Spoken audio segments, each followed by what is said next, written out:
Hi, welcome Hi. to Out on Air with Creatively Unsettled. Creatively Unsettled is a platform for ideas, insights, and storytelling for new age social entrepreneurship. I'm Nidhi, your host for today, and we have with us a very special guest, Seetha Ananthasivan, founder and director of Bhoomi College from Bangalore. Hi, Seetha. Hi. See, Bhoomi College is a very innovative concept which I came across pretty recently, and it piqued my curiosity. So I wanted to talk to you about what it is all about and how does it work. So, what is the story behind Bhoomi College?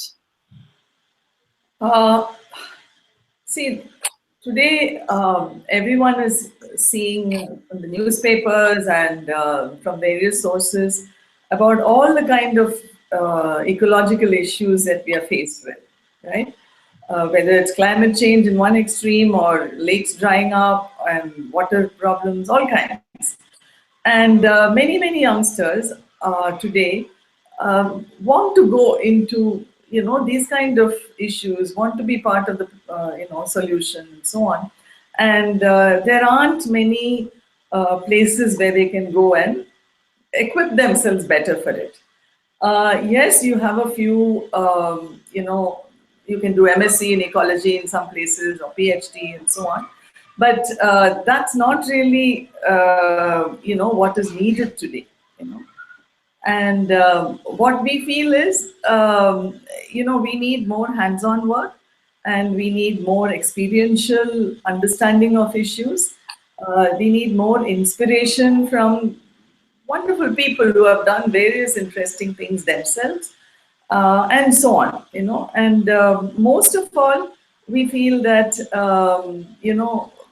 the last 200 years of the Industrial Revolution has created a situation where people are not really connected to the land nor to the to a community. And being connected to land and being connected to community is extremely important today if you really want large scale involvement in in any ecological conservation, sorting out problems of all kinds and so on. So we feel that that is the most important thing to do, to provide students who come in an opportunity to live out the way they want to learn, to live out being close to land, understanding issues of land, and so on. So that's one of the reasons why we started Bhoomi College. So, basically, Bhoomi College creates change makers and earth warriors, to be very precise. Um, well, okay, you can call it that, and it's a whole lot of people who are willing to look at the truth, willing to go into some critical thinking about what has happened. Like, for instance, if you take education itself, in education today, it is like. There is this quote by someone, I forget, but it says like, if your only tool is a hammer, every problem will look like a nail. It's for every issue in education, people give more academics. So academics, books, and exams have become the main tools. And with these tools, you've had them for so long. How did the problem get created in the first place? Right? So there is something pretty clear that this is not enough to sort out issues. So people need to live out some of their beliefs, and so on. And these are the reasons. There are more I can tell you about as we go along. But we feel that the hands-on students should learn what it is. And it's 11 o'clock. Yeah, hands-on students should learn about sustainability and so on. And one more thing I'd like to add: the reason why I feel that this kind of college, not we need many more across the country, across the world, is needed, is that when I was young and I wanted to learn more about nature conservation, there was no place to go to. So today you find more and more youngsters, while the large majority may still be rushing in for engineering and medicine and so on. But yet, there are a fair number who want to do something more about real life issues. And I think we want to invite them in. And we don't want it to be a standard college where you come and study certain books, do an exam, get a certificate, and go. We are interested in creating expanding communities. So the once a student comes in, they are welcome to continue to be part of it, not as just as an alumnus coming once in a way, but in any way engage with many of our activities. So that's another difference in Bhoomi College. Definitely. So, Seetha, when did you start Bhoomi College? I mean, what propelled you to start Bhoomi College in the first place? I believe you've been a teacher all your life. No, never. I think then I would have had a hammer as my tool, right? Yeah. So, what made you start Bhoomi College? How was your journey in this? Well, basically two things. I think nature is my great teacher. I've spent a lot of time walking in the hills, in nature, and so on. And that's not something that's encouraged in schools and colleges. And also, I've spent a lot of time looking at what we have been calling self exploration in groups. So there's a lot of more work we need to work together, to learn to collaborate, because that's not what we have been doing right through school and college. Right through school and college, it's like I, me, myself, about my books, my exam, my marks. And I look at the back of the person sitting in front of me. The teacher is the one who is the authority there. I give up my self authority. I give up my excitement and enthusiasm to learn what I want. So in multiple ways, unless there is a strong participation by students, we cannot have a certain quality of involvement in real life issues. Then everybody becomes like, doing the standard thing, doing what everybody else is doing, rather than looking around them, seeing, okay, this is happening to this lake near my house, and let me do something, let me join people.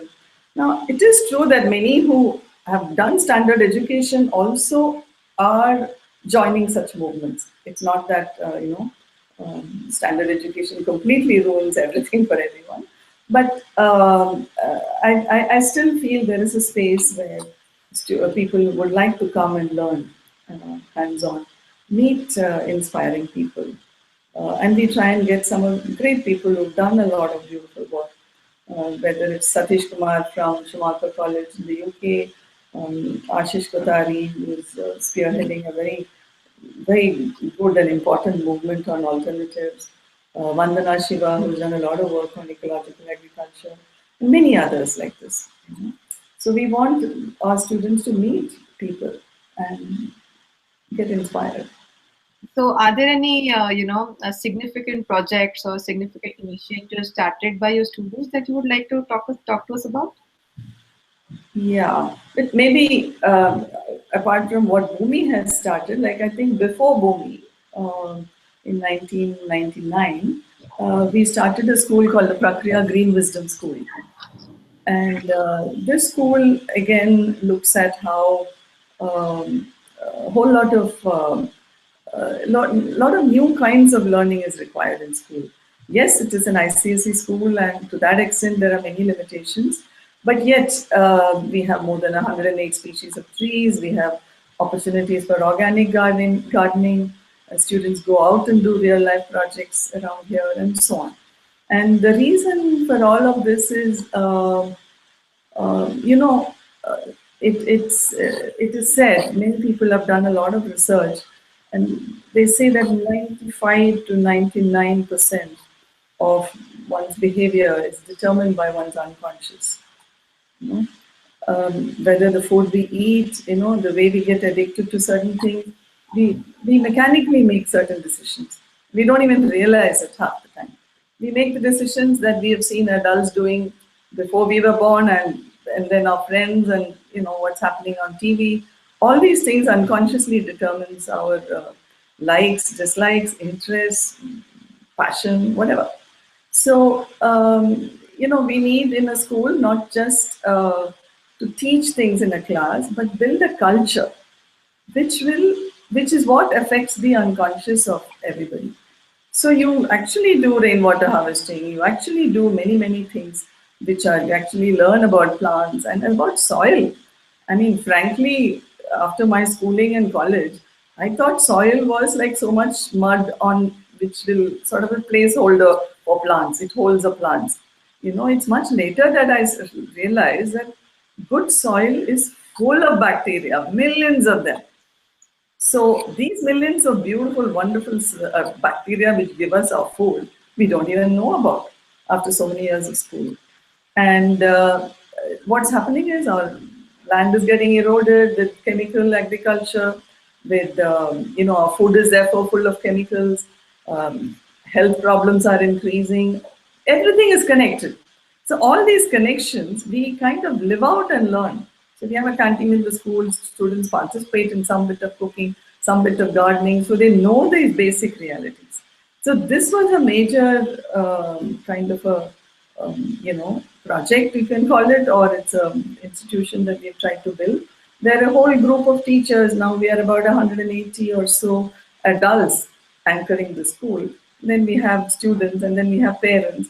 So together we are building a certain culture of consciousness about nature and living wisely in nature, living wisely on the earth.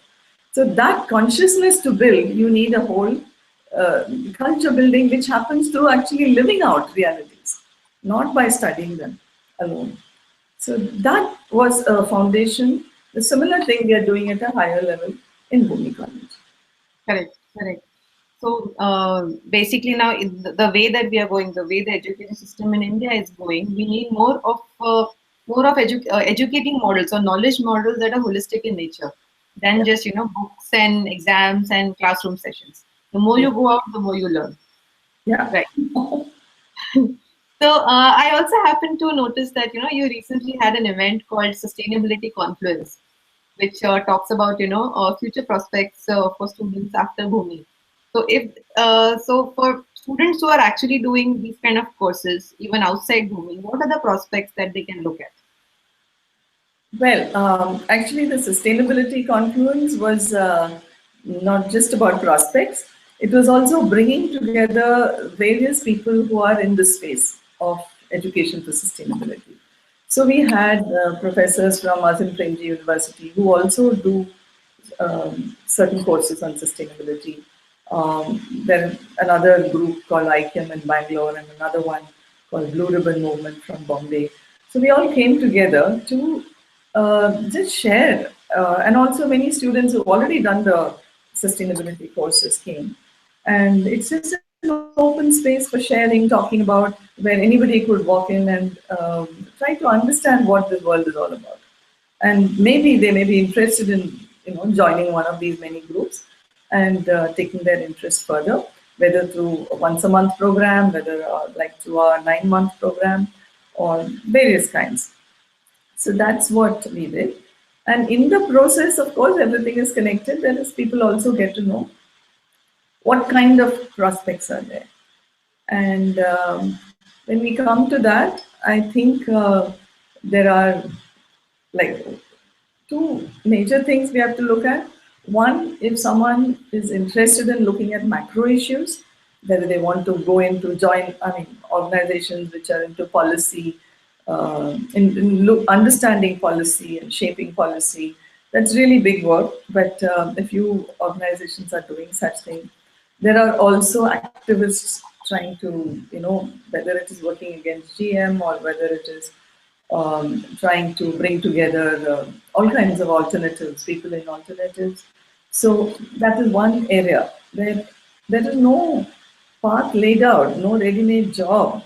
So unfortunately, today our minds have been so colonized. This again is this unconscious working for us, that everyone wants to do some degree and then get a job, right?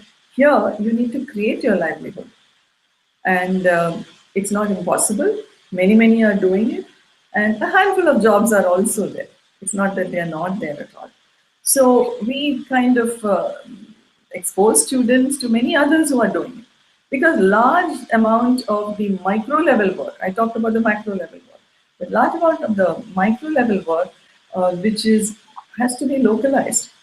Whether it is water conservation, whether it is looking at garbage management, whether it's looking at renewable energy. So many of these things are also at the micro level. And it's not rocket science. It just needs groups of committed people to take on the task of working on these things or mobilizing people in their area. So there are some organizations doing very interesting work. They're converting waste into various useful products and thereby also providing livelihoods for a lot of people without jobs. All sorts of things are being done. So a person needs to be a bit entrepreneurial. And as I said, quite a few jobs are available or a few NGOs are available whom people can go join and explore what they want. True, true. So Seetha, Bhoomi College is not a what it's not a main, it's not like the other colleges, the normal colleges which you see around. You believe that students should learn from the experiences that they get.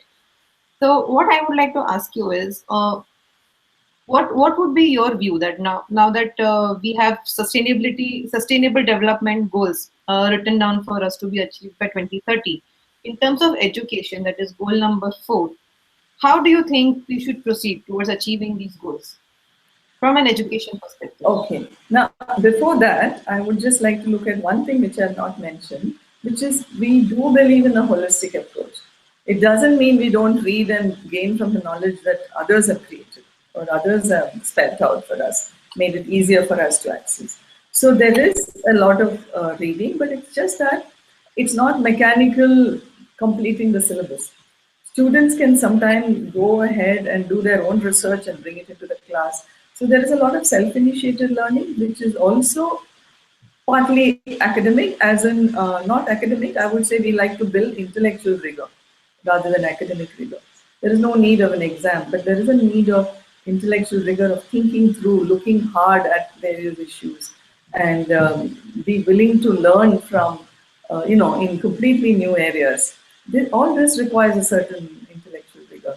So we do focus on, these kinds of things. We also, you asked about the projects earlier. We do bring out, we have been bringing out a magazine called the Eternal Bhoomi. So a whole lot of cutting edge work by people around the world has been brought into this magazine in simpler, readable form. And a lot of this material, because there are literally thousands of books written by people on, in this field itself.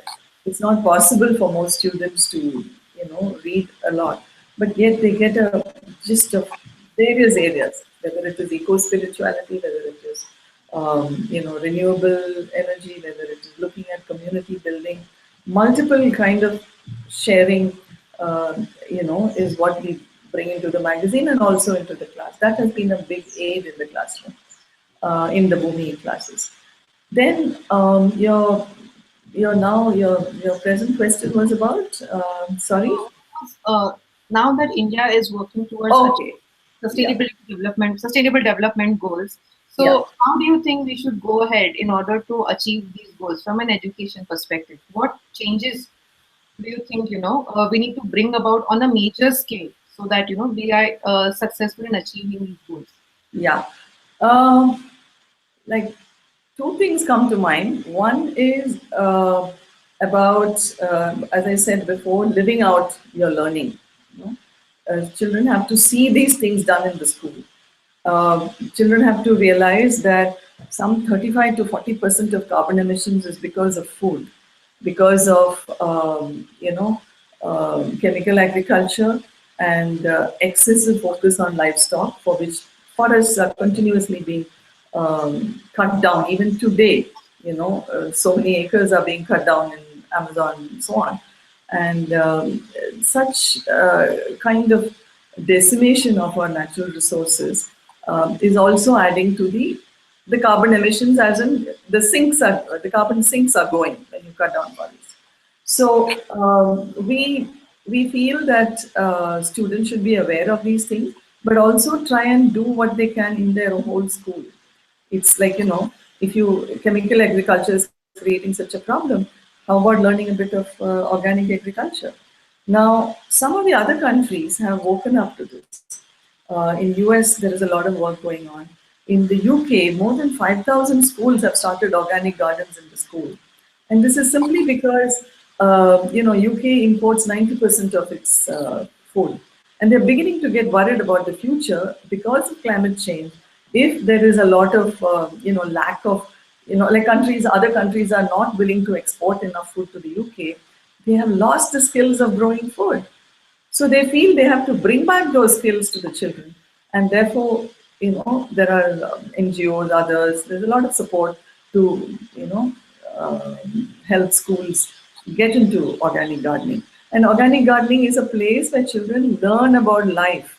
It's not about machines, chemistry, physics, but there is a connection with real life, which in a subtle and, I don't know whether we can really understand it ever, but in many ways it affects the child, the unconscious of the child, to appreciate nature.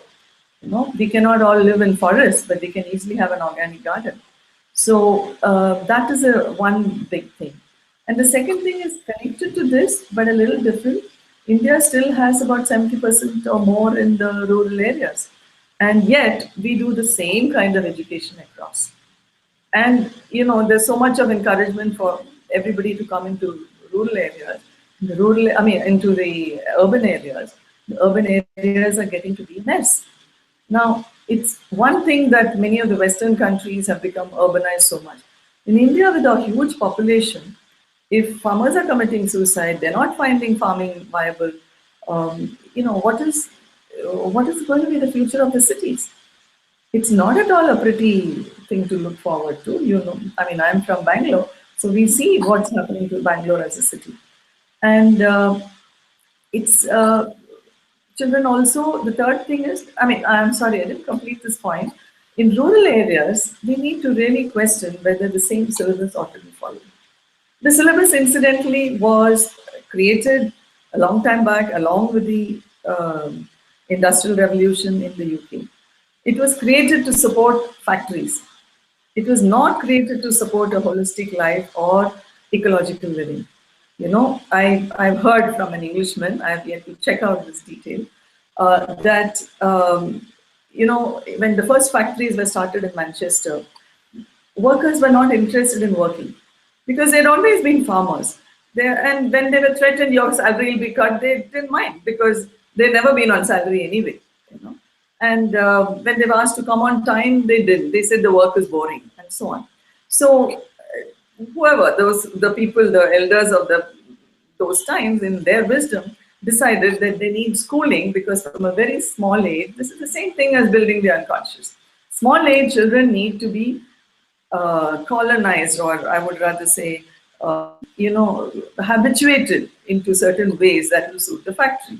And what were they? One of them was get used to timings. The workers would come late for the factory work, and machines, it created loss because of machines were underutilized. So came the 40-minute period. And there was such importance given to everybody coming on time. The school bell. The bell has become almost part and parcel of school, but does it really have to be? And the second thing is, they had no fear of the bosses in the factories, the workers. They said, children, you need some fear of authority. So came along the teacher with a scale in her hand. The typical old teacher, nowadays it's becoming taboo, but the old teacher would always hold the ruler in her hand. And even now, students are afraid of teachers in many places. And the third thing is, these elders felt that students have to, youngsters need to get used to boring work. So there was a lot of repetitive work, which was a standard learning method, and that continues till today. So Bell, fear of authority, and what is the third thing? The fear of authority and boring work. Sorry, these three became the standard. Now, if this was all created, the seeding, the seeding of anything is important. You sow an apple seed, you get an apple tree. You won't get something else. So similarly, we need to do reseeding for an ecological age. So this is only suiting a what do you call it, a factory age. So I really do not understand why such a huge population of people in the rural areas have to study the same way. And they all come, they're finding it very difficult to study, and they come to the cities and they get this so-called menial jobs. Very few are able to go into higher education. It is said that, like, not more than 30% or 20%, 20 to 30% absolutely go into beyond high school in rural areas. So we need to do major changes, which are, I don't think it is easy in such a huge centralized system. So then that again, we need to look at the economic system which drives it. So in ecology, you touch one thing, it's connected to everything else, which is why everybody is finding it very difficult to make changes. And enough people are saying, okay, let me be the change, let me start making changes. Correct. That's the hope. So, just a last question for people, or for aspiring now for graduates. Let me just make it very specific for fresh graduates who want to pursue a career. What would be your message to them? To bolster their confidence in doing something innovative, in getting the entrepreneurial spirit in them, and in doing something sustainable rather than going into the mainstream. Career section. So, what would be your message to them? Well, point one, I wouldn't say try to do something sustainable or in the field of sustainability, because so many other things are connected to sustainability anyway. Take crafts. People don't connect crafts to sustainability, but yet even today, crafts is the second biggest employment generator in India. The biggest is agriculture. Jobs in industry are actually going down, and they're likely to go down further with more and more automation. I think people have to look at more livelihood creation for themselves, and not just look at a salary as a benchmark, but look at what they love to do as a benchmark. I love to do craft, or I love to do something with textiles. So let me do textiles without chemicals, and so on. Can I really look at what I enjoy doing rather than just a standard job where it's only about a salary? And often we get a lot of people in Bhoomi who are like in their 30s and 40s who are so sick and tired of sitting in front of a computer, because that's not helpful, that is not enjoyable, and so on. So I would say go for what you love to do. It need not be only in something which is obviously sustainable. Great. I totally agree to that. And the entrepreneurs that we've been meeting have all, they come from a very good education pedigree, and they have left all their, high paying jobs to do something in these sectors, to, start something innovative that is going to give jobs to people from the bottom of pyramid, or do something, or, create products and services especially for them. So that way, social entrepreneurs are today are proving to be, the focal point of development in India. And social entrepreneurship as a sector is also at a very sweet spot in India right now. And talking to you and getting, knowledge from you, and when you are teaching regularly in this field, so it kind of bolsters the whole point that students should look at something beyond the mainstream jobs and salaried employment. So it was great talking to you, Seetha. Thank you so much. And Right. Can I just add one thing here? yeah, You please. just mentioned that I spend a lot of time teaching. I would say that the way to go in the future is that we spend a lot of time learning together. Correct. So it's no more the standard teaching and learning. And I think I wish that more and more youngsters will find spaces, create spaces where we learn together. Thank you. Thank you. Thank you so much, Seetha. It was amazing talking to you and having you on the Hangout. Thank you. Thank you. Bye. Yeah. Bye. See you. It's done.